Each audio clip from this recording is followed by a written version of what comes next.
At dahil alas 4 na ng hapon, oras na ng ating pagbabahog ng ating mga alagang manok at baboy. Ito yung ating libangan tuwing umaga at hapon.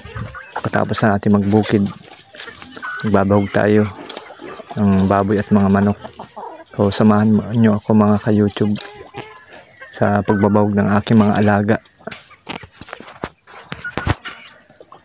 Ang una natin binahugan yung ating dumalagang baboy. Ito yung unang pasibol natin sa ating inahing na baboy. Ito yung anak niya. So medyo malaki na rin. Dumalaga na, malapit na rin itong magpaasawa.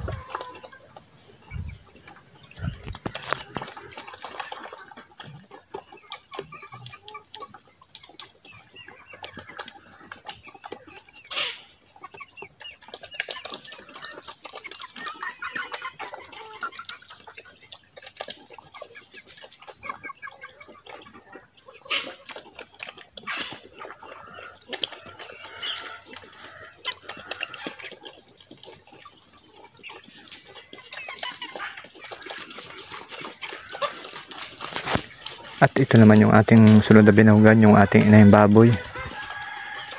Ito yung nakatali sa bandaron. Tinatali natin para makasabsab siya ng sariwan damo. Buntis na rin ito mga ka-YouTube. 2 weeks na rin siyang buntis. So sana ay marami niyang ianak para maka-income tayo ng pera.